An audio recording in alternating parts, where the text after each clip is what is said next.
Captain Lee Tae-min stood at the bridge of his ship, watching the biggest space station he had ever seen in his life. The massive structure floated in space like a giant metal city with lights blinking everywhere. Ships from dozens of different alien races were docked around it like tiny insects around a bright lamp.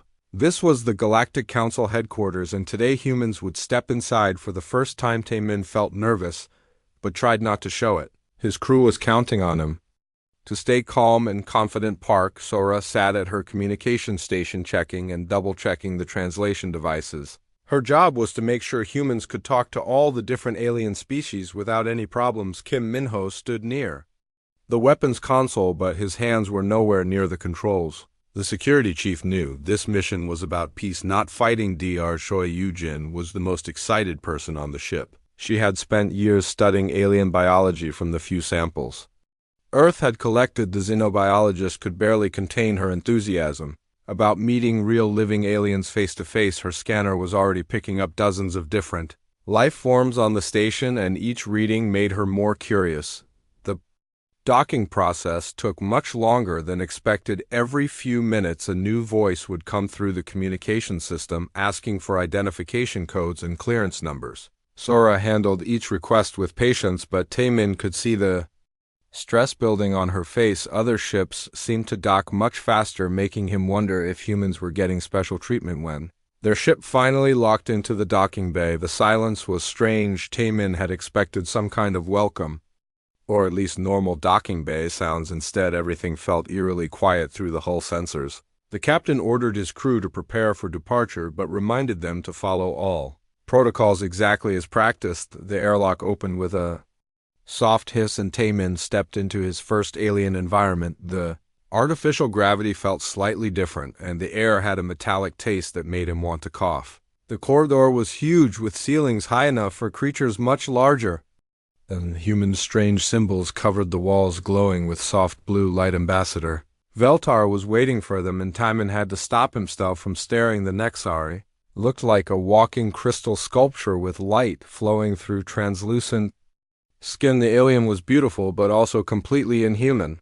The universal translator worked perfectly when Veltar spoke, but something in the tone suggested the greeting was not entirely friendly. Other aliens moved through the corridors, and Tae-min noticed how they all kept distance from each other. A group of insect-like creatures clicked their mandibles when they saw the humans, while floating gas beings pulsed with colors that the translator said meant anxiety. Everyone seemed nervous about something, but nobody would explain what. The walk to the council chamber took nearly 30 minutes through corridors that seemed designed to impress visitors. Everything was bigger and more advanced than anything on Earth. Gravity fields allowed creatures that normally needed different environments to exist in the same spaces. Energy barriers created separate atmospheric zones for species that breathed different gases. Yoo-jin was fascinated by every alien they passed. Her scanner worked, constantly recording biological data about each species. She whispered observations to Sora, who dutifully recorded everything for Earth scientists to study later. Minho stayed alert, watching for potential threats, but most aliens seemed more afraid than dangerous. The council chamber was absolutely enormous, with a domed ceiling that showed real stars outside. Hundreds of different aliens sat in specially designed seats that accommodated their various body types. Some floated in energy bubbles, while others required mechanical supports to function in the chamber gravity. The sight was overwhelming and beautiful at the same time. Council leader Thekvar dominated the central platform, standing nearly 12 feet tall with reptilian features that reminded Tae-min of ancient Earth dinosaurs. The sword spoke with a voice that rumbled through the chamber floor, making everyone feel small and insignificant. When the translation came through, the meaning was clear but not welcoming. Humans were here for evaluation, not celebration. The council had been watching Earth for decades, deciding whether humanity deserved membership in galactic civilization. Many species had concerns about human behavior based on their observations of Earth. History, wars, violence, and environmental destruction did not create a positive impression. Tae-min felt the weight of representing his entire species. Every word and action would be judged by beings far more advanced than humans. The pressure was incredible, but he tried to remember his training and the hopes of everyone back on Earth. This was humanity's chance to prove they belonged among the stars. The opening ceremony felt more like a trial than a welcome. Different species took turns listing concerns about human aggression and unpredictability. The Vex Ani insects clicked angrily while describing human wars. The ethereal gas beings pulsed red when discussing environmental damage. The criticism was harsh but probably fair. Sora monitored communication channels during the ceremony and picked up dozens of encrypted messages between council members. Most were discussing humanity, unpredictable nature, and dangerous tendencies. Some aliens seemed genuinely afraid while others appeared curious. The universal translator struggled with many terms, suggesting the aliens were discussing concepts humans did not understand. Eugene noticed how every species maintained strict separation from others in the chamber. Energy barriers prevented direct contact, and each group had separate entrances and exits. The xenobiologist found this strange since cooperation usually required closer interaction. Something about galactic politics was not what Earth scientists had expected. Minho observed multiple security protocols throughout the chamber. Armed guards from different species watched every section, and energy weapons were clearly visible despite the diplomatic setting. Containment fields hummed with power near certain seating areas, suggesting some council members required special precautions.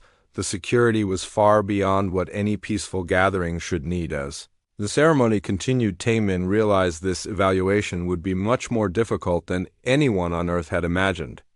The council was not just testing human technology or intelligence. They were trying to determine if humanity could be trusted with galactic civilization secrets. The stakes were higher than first contact. They were about the future of human civilization. In the galaxy, the other species clearly had experience with dangerous situations that humans could not yet understand. References to past conflicts and containment protocols suggested the galaxy was far more dangerous than Earth observations had revealed. Humanity was about to learn that becoming part of galactic civilization meant accepting responsibilities and risks nobody had anticipated. When the ceremony finally ended, the humans were assigned quarters in a section isolated from other species. Veltar explained this was for their own safety, but the explanation felt incomplete. Something important was being hidden from them, and Taemin suspected the real test had not even begun yet. Dr. Choi Yu-jin woke up early on their second day aboard the massive space station. Her xenobiology scanner had been running all night, collecting data about the incredible variety of life forms on the council headquarters. The readings were fascinating, but something strange kept appearing in her data streams. Life signatures that did not match any known species in the council databases. During breakfast, Sora mentioned intercepting unusual communication patterns during the night. Encrypted channels were carrying messages between high-ranking council members using terms the universal translator could not process properly. Words like containment breach and feeding protocols kept appearing, but their context remained mysterious. Their official tour began with Ambassador Veltar leading them through the station research facilities. The Nexari seemed nervous today, constantly checking his crystalline communication device and glancing at security checkpoints. The facilities were impressive, with laboratories designed for dozens of different atmospheric requirements and gravity settings. Eugene's scanner went crazy when they passed near a restricted corridor. The readings showed massive life forms unlike anything she had ever seen. The biosignatures indicated creatures of enormous size with metabolic rates that suggested incredible physical power. Her excitement was obvious as she tried to get closer readings, but Veltar quickly moved the group away when Eugene asked about the unusual readings. Their guide became visibly uncomfortable. The crystal patterns in Veltar's skin shifted to darker colors, and his translator produced nervous clicking sounds. He explained that some areas of the station were off-limits for safety reasons, but refused to provide any details about what made them dangerous. The avian cretal named Zipak, who assisted with their tour, looked absolutely terrified when Eugene mentioned the biosignatures. His feathers ruffled and he made distressed chirping sounds that did not need translation. The fear was obvious and contagious, making the entire group feel uneasy about whatever secrets the station was hiding. That evening, Taemin could not sleep, so he walked the corridors of their assigned sector, the isolation from other species was becoming more obvious as he explored. Empty hallways and sealed doorways suggested they were being kept separate for reasons beyond simple safety protocols. The station was huge, but humans seemed confined to a tiny portion. While passing near a ventilation junction, Taemin overheard voices speaking in what they thought was a private communication channel.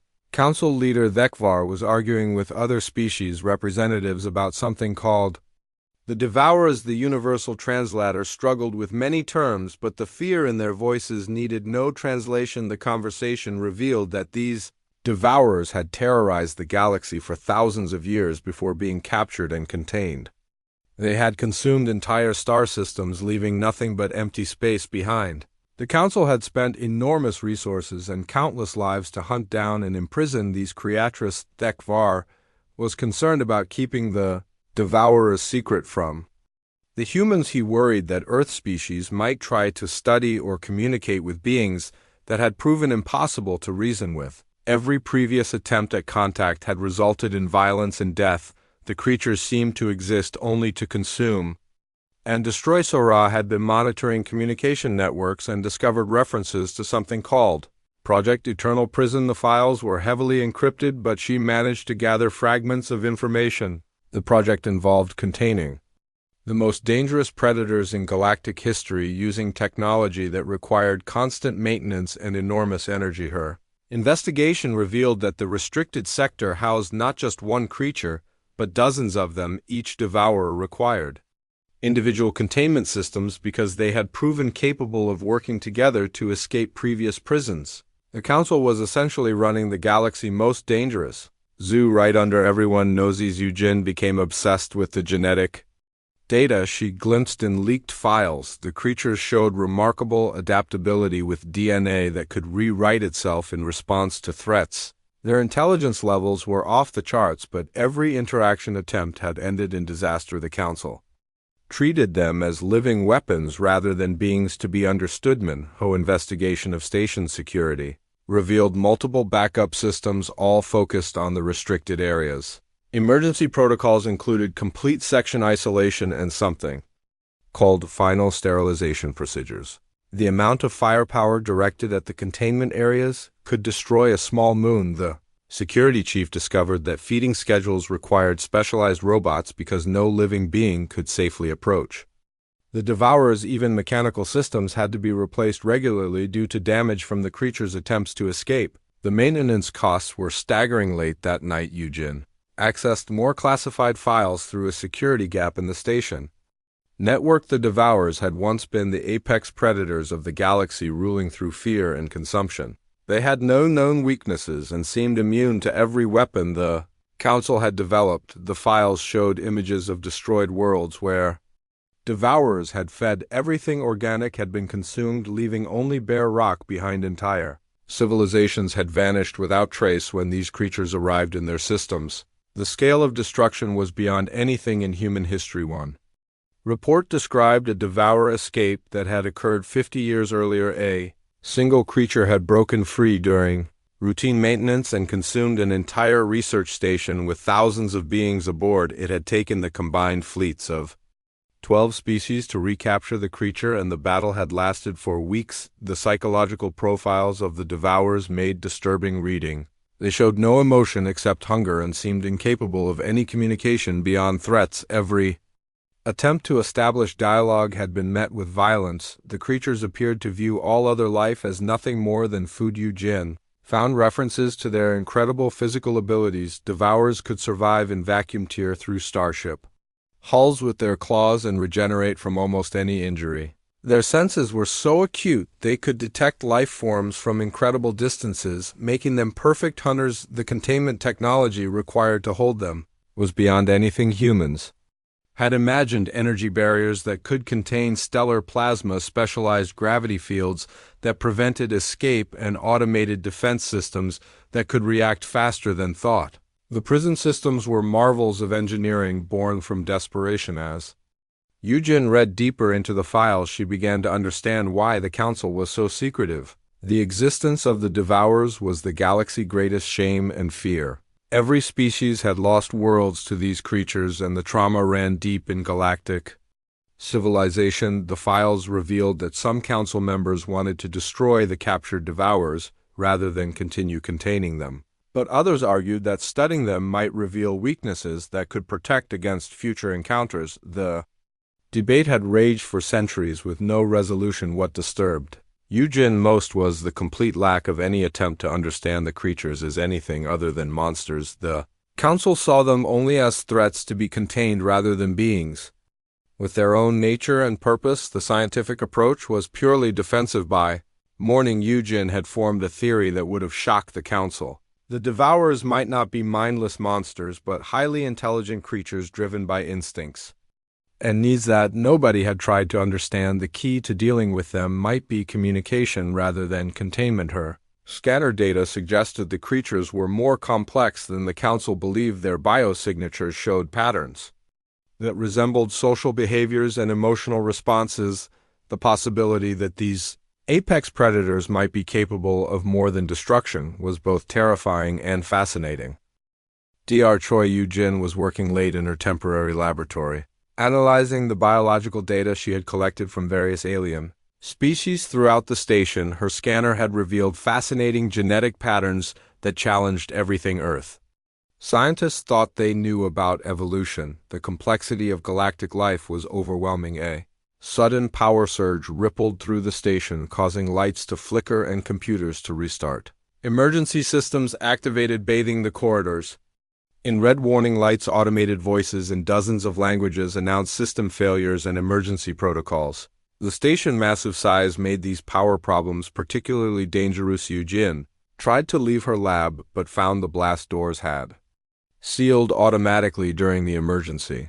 The security systems had triggered containment protocols throughout the station, isolating different sections to prevent problems from spreading. She was trapped in her area with no way to contact her crewmate.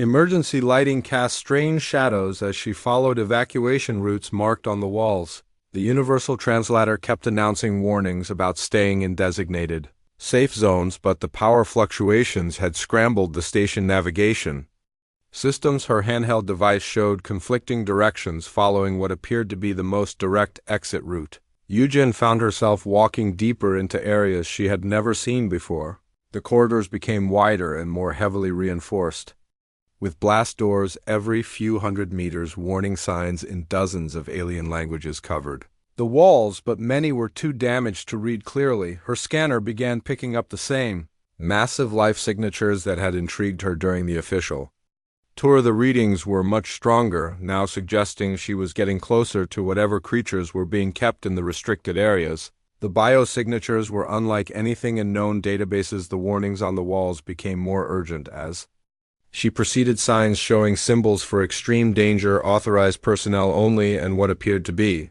biohazard warnings covered every surface. The universal translator worked overtime trying to process warnings in languages it barely recognized. Eugene realized she had wandered into the forbidden sector when she saw the first containment chamber. The room was enormous, with transparent aluminum walls thick enough to stop starship weapons. Inside was what looked like a living shadow, but her scanner revealed it was very much alive. The creature was easily 20 feet long, with midnight black fur that seemed to absorb light itself. 6 powerful limbs ended in claws that could clearly tear through steel plating. Multiple eyes glowed like amber stars scattered across its head and upper body. This was definitely one of the legendary devourers. Her first instinct was to run, but something made her stop and observe. The creature had noticed her, immediately rising from its resting position to study this unexpected visitor instead of the mindless aggression described in council reports. Eugene saw unmistakable intelligence in those glowing eyes. Devourer tilted its massive head in what seemed like curiosity rather than hostility. Its movements were careful and deliberate, not the wild fury that council reports had described. Every muscle in its body spoke of incredible power, but also surprising grace for such a large creature. Eugene expected the universal translator to activate when the creature made sounds, but the device remained silent. These beings either could not communicate in ways the translator recognized, or they chose not to speak. The silence was unsettling but also strangely peaceful. The creature environment was sterile and cold, more like a prison cell than any kind of habitat. Food was delivered through automated systems that kept all contact to a minimum. There were no environmental enrichments, no objects to manipulate, and no social contact with other beings. Looking at the containment setup, Eugen realized the council was treating these intelligent creatures like dangerous objects, rather than living beings with needs and emotions. The prison was designed to contain, not to provide any quality of life. The approach was purely about security. The devourer moved closer to the transparent wall, studying Eugen with the same intensity she was showing toward it. The creature eyes seemed to hold depths of intelligence and perhaps even emotion. The reports had described mindless monsters, but this being was clearly thinking and evaluating. Eugen noticed stress indicators in the creature biosignature, elevated hormones, and neural activity patterns that suggested anxiety and depression.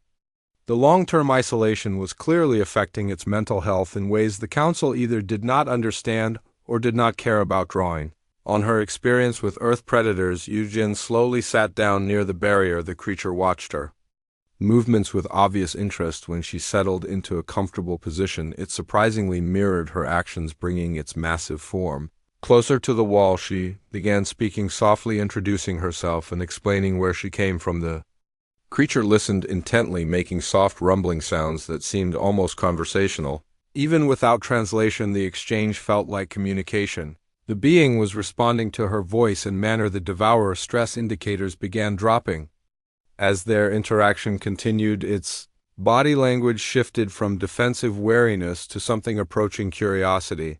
The creature seemed to be enjoying the social contact after what was probably years of complete isolation against all protocols and common sense. Eugen placed her hand against the transparent barrier. The creature hesitated for a moment, then carefully pressed one of its massive paws against the same spot from its side. The gesture was unmistakably gentle, nothing like the violence described in reports. Her scanner revealed fascinating changes in the creature. Biochemistry, stress hormones continued dropping, while neural patterns associated with positive emotions began appearing. The being was clearly capable of forming friendly associations when approached without hostility or fear. The devourer began making different sounds, as if trying to communicate in ways Eugen might understand. It used varying tones and physical movements that seemed to express different states or concepts. The intelligence behind these attempts was obvious even without successful translation. Eugen realized she was witnessing something unprecedented, a peaceful interaction with a creature the entire galaxy feared and considered impossible to communicate with. The council assumptions about devourers being mindless destroyers were clearly wrong, at least partially. The creature showed signs of complex emotional responses, including what appeared to be loneliness and a desire for companionship. Its reactions to Eugen's presence suggested these beings had rich inner lives that nobody had bothered to explore or understand. As they continued their wordless conversation, Eugen began to see the devourer not as a monster, but as a highly intelligent being trapped in circumstances beyond its control. The creature was responding to kindness and respect in ways that proved it was capable of much more than destruction. Her scientific training told her this single interaction was not enough to draw conclusions about an entire species, but the evidence was compelling. These apex predators might be misunderstood rather than truly evil. The key to coexistence might be communication and respect rather than fear and containment. The creature seemed to sense her growing understanding and began showing more complex behaviors. It manipulated objects in its environment in ways that suggested problem-solving abilities and even creativity. The being was demonstrating intelligence that the council had never recognized. Eugen found herself wondering how many other species had been misjudged by the galactic community. Fear and prejudice might be preventing understanding between beings who could potentially coexist peacefully. The implications were staggering for both humanity and galactic civilization. Dr. Choi. Eugen continued her unprecedented interaction with the massive creature the council called a devourer. The being had moved as close to the transparent barrier as possible and seemed genuinely interested in this strange new visitor. Eugen could see intelligence and curiosity in those amber eyes. not the mindless hunger described in official reports. Her scanner revealed more disturbing information about the creature's living conditions. The environmental controls were set to bare minimum survival levels with no consideration for comfort or psychological well-being. The temperature was cold enough to cause stress, and the lighting was harsh and constant, preventing natural rest cycles. Yujin noticed the creature had created small arrangements of the few objects in its cell, using food containers and maintenance tools to build what looked almost like art. The patterns were too complex and purposeful to be random, suggesting a level of creativity that contradicted everything the council believed about these beings. The automated feeding system delivered nutrition paste through a slot that opened just long enough for food delivery. There was no variety in diet, no consideration for preferences, and certainly no social aspect to eating. The creature was being treated like a dangerous machine rather than a living being. Drawing on her knowledge of Earth animal behavior, Yujin began using simple gestures to communicate. The creature watched intently and began mimicking some of her movements. When she pointed to herself and said her name, the being made a specific sound that seemed to be its attempt at addressing her. Personally, the universal translator remained silent, but Yujin realized communication was happening at a level beyond spoken language. The creature body language, facial expressions, and vocal tones were conveying meaning that transcended the need for words. They were having a genuine conversation. She noticed the being had scars across its body that looked like weapon marks rather than natural injuries. These were clearly signs of the battles fought during its capture and imprisonment. The council had used significant force to subdue this creature, and the evidence was written across its flesh. Yujin felt a growing anger at the treatment these intelligent beings were receiving. The galaxy claimed to be civilized but was keeping sentient creatures in conditions that would be considered torture for any other species. The hypocrisy was stunning and morally indefensible. The creature seemed to understand her emotional state and began making softer sounds as if trying to comfort her. The gesture was so unexpected and kind that Yujin felt tears forming. The being was showing empathy towards someone who represented the species that had imprisoned either. Scanner detected changes in the creature brain activity patterns that suggested complex emotional processing. The being was not just reacting to stimuli, but was actively thinking about their interaction and formulating responses. The intelligence levels were far beyond what council records indicated. Yujin began describing Earth and human civilization using simple concepts the creature might understand. She talked about families, friends, art, and music. The being listened with obvious fascination, making sounds that seemed like questions or requests for more information. The creature started demonstrating its own intelligence by solving simple puzzles Yujin created using objects visible through the barrier. It manipulated items in its cell to match patterns she showed, and even created new arrangements that seemed to be its own contributions to their game. She realized the being was probably trying to share information about its own species and culture, but without proper translation. The exchange was frustratingly limited. The creature made complex vocalizations while creating specific arrangements that clearly had meaning beyond random activity. Yujin scanner picked up subsonic frequencies coming from the creature, sounds below the range of most species hearing. She adjusted her equipment and discovered the being was producing incredibly complex audio patterns that contained far more information than the audible sounds. The subsonic communication was structured like language, with repeating patterns that suggested grammar and syntax. The creature had been trying to communicate all along, but in frequencies that the council translation systems could not detect. This was a breakthrough that could change everything. When Yujin modified her scanner to respond to the subsonic patterns, the creature became visibly excited. Its body language showed recognition that finally someone was hearing its actual voice. The being began producing more complex subsonic messages, as if eager to finally be understood. She recorded everything, hoping that Earth scientists could eventually decode the patterns into meaningful translation. The creature seemed to understand what she was doing and began repeating certain sequences as if teaching her basic concepts in its language. The being showed signs of having a rich emotional life, responding to Yujin's presence with what could only be described as joy. The creature had been alone for so long that simple companionship was clearly precious. The loneliness these beings endured was heartbreaking. Yujin noticed the creature had been watching her equipment with obvious intelligence. The being understood that her scanner was a tool for gathering information and seemed to be deliberately providing data that might help with translation. The cooperation was remarkable. Her analysis revealed that the creature's stress levels had dropped to normal ranges during their interaction, while indicators of positive emotional states had increased dramatically. The being was clearly capable of forming beneficial relationships. When treated with respect and kindness, the creature began showing her different areas of its cell and the arrangements it had created over time. Each setup seemed to have specific meaning, and the being was obviously trying to share important information about itself and its experience. Yujin realized she was seeing evidence of a complex culture that the council had never bothered to investigate. These beings had their own art, music, language, and social structures, but centuries of fear and prejudice had prevented any real understanding. The creature demonstrated problem-solving abilities that rivaled any species in the council. It used tools, created complex strategies, and showed clear evidence of abstract thinking. The intelligence was undeniable once someone took the time to actually observe and interact. She began to understand that the Devourer's violent reputation might be the result of defensive responses to capture and imprisonment rather than inherent aggression. The creature was showing no signs of hostility, despite having every reason to hate the species that had caged Ichujin. Felt a growing responsibility to share what she was learning.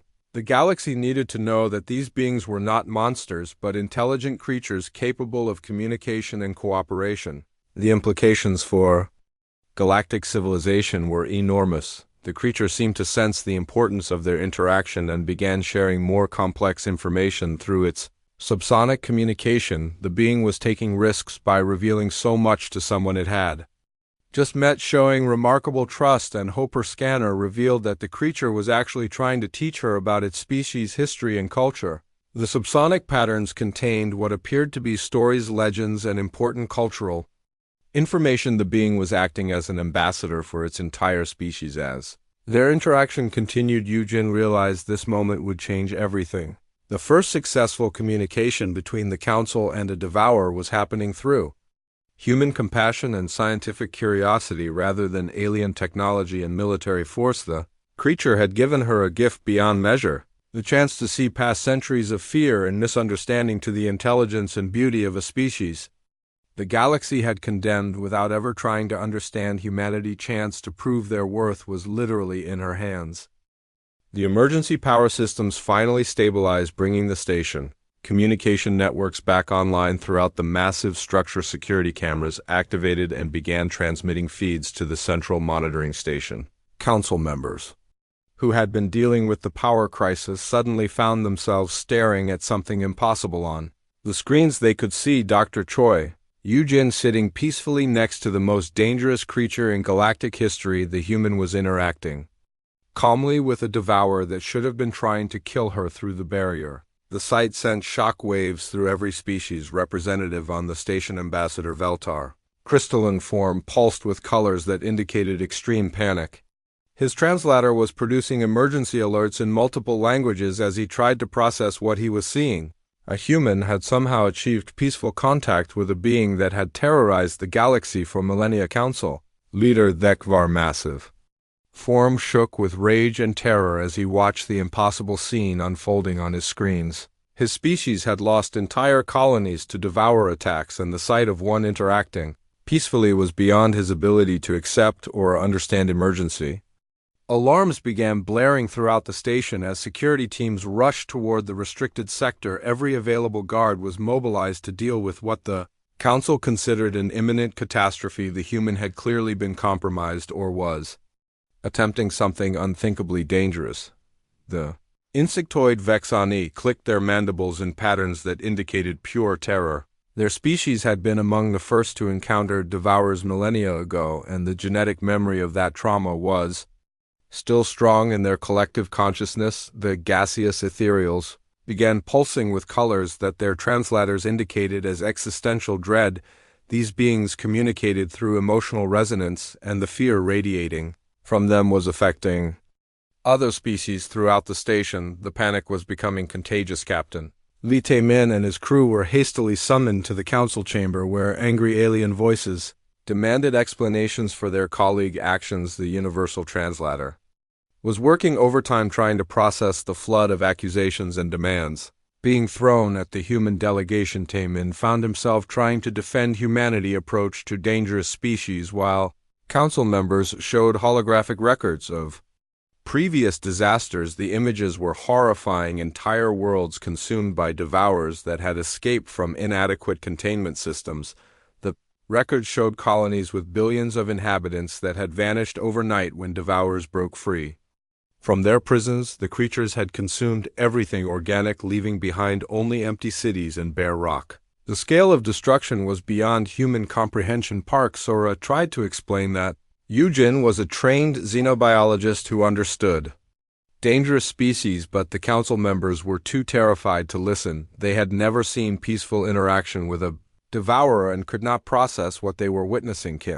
Minho found himself surrounded by alien security forces who clearly considered all humans to be potential threats. The weapons pointed at him were capable of destroying starships, and the message was clear. One wrong move, and the entire human delegation would be eliminated. Meanwhile, in the restricted sector, Yujin remained completely unaware of the panic she had caused. Her interaction with the devourer was yielding incredible results as the creature continued to share complex information through its subsonic communication system. The being had begun creating intricate patterns with objects in its cell that clearly represented star maps and planetary systems. It was trying to show Yujin the location of its homeworld and the territories where its species had once lived peacefully. Her scanner was recording everything, including the creature attempts to explain the history of its people through visual representations and subsonic storytelling. The being was sharing knowledge that could revolutionize galactic understanding of its species. Security forces had surrounded the containment chamber but hesitated to intervene. The creature was showing no signs of aggression, and disrupting the interaction might trigger the violent response everyone feared. The situation was unprecedented and nobody knew how to proceed. The council xenopsychologists were frantically analyzing the security footage, trying to understand how a human had achieved what every advanced species in the galaxy had failed to accomplish. The interaction defied everything they knew about devourer behavior. Dr. Kethnar, the galaxy-leading expert on devourer psychology, was summoned to provide analysis. The reptilian scientist had spent centuries studying these creatures and had never seen anything like what was happening. His theories about their nature were being challenged by a single human interaction. The scientist began reviewing decades of failed contact attempts, looking for clues about why the human approach was succeeding where others had failed. Every previous interaction had ended in violence within minutes. Yet this exchange had continued for hours. Meanwhile, the devourer had begun showing Yujin damaged areas of its cell where it had repeatedly tried to escape. The creature was demonstrating that its violent behavior had been attempts to return to its people rather than mindless aggression. The motivation was completely different than anyone had assumed. Yujin's scanner revealed that the creature was experiencing positive emotions for the first time since its capture. The being was actually enjoying their interaction and showing no signs of the rage and hatred that council reports had described as constant. The creature began making gentle sounds that seemed designed to calm Yujin's fears. The being could obviously sense the tension in the station and was trying to reassure her that it meant no harm. The empathy was remarkable from a species considered incapable of any emotion except hunger. Her equipment detected other devourers in nearby cells responding to the interaction. The subsonic communications were being transmitted between the contained creatures, and all of them were showing decreased stress levels. The peaceful contact was affecting the entire population. Council members watched in amazement as security readings showed reduced aggression indicators from all the contained devourers. For the first time in decades, the creatures were calming down in response to one human, showing them basic respect and kindness. Ambassador Veltar received reports that some devourers were beginning to create their own arrangements within their cells, mimicking the artistic patterns their fellow creature was showing to Yujin. The behavior was spreading through the population like a positive infection. The implications were staggering. If these creatures were capable of peaceful interaction, then centuries of containment policy had been based on fundamental misunderstandings. the entire foundation of galactic civilization approach. To the Devourers was crumbling. Emergency sessions were called as council members tried to decide how to handle this unprecedented situation. Some demanded immediate termination of the interaction while others argued for careful observation. The debate was heated and desperate. The creature in Yujin's cell seemed to understand the importance of the moment and began sharing more urgent information through its complex communication system. The being was racing against time to share everything it could before the interaction was inevitably terminated. Security chiefs from multiple species argued about intervention protocols while their subordinates maintained position around the containment area. The tension was incredible as everyone waited for orders that could determine the future of human council relations. Yujin continued her interaction, completely absorbed in the scientific breakthrough she was experiencing. The creature was teaching her about its species' culture, history, and biology in ways that formal diplomacy could never achieve. The exchange was precious beyond measure. The galaxy was watching in horror as everything they believed about the most dangerous species in existence was being challenged by a single human scientist armed with nothing but curiosity and compassion. The old certainties were dissolving before their eyes. Dr. Choi Yujin breakthrough with subsonic communication opened a window into a civilization that the galaxy had never bothered to understand. The Devourer was sharing the history of its people through complex audio patterns that revealed a rich culture built around family bonds, artistic expression, and deep connection to their environment. The first translated words were not threats or demands for food, but questions about separated family members. The creature wanted to know if its offspring were safe, if its mate was alive, and whether its people still remembered the old songs. The priorities were completely opposite to everything the council believed about these beings. Yujin realized that the Devourers had been reacting to centuries of trauma rather than expressing their true nature. The creatures' violent behavior stemmed from desperate attempts to reunite with their families and return to their destroyed homelands. Fear and grief had driven them to extremes. Her scanner revealed that the creature was demonstrating complex problem-solving abilities by creating tools from cell components and arranging them in patterns that served both practical and artistic purposes. The being had been maintaining its sanity through creativity.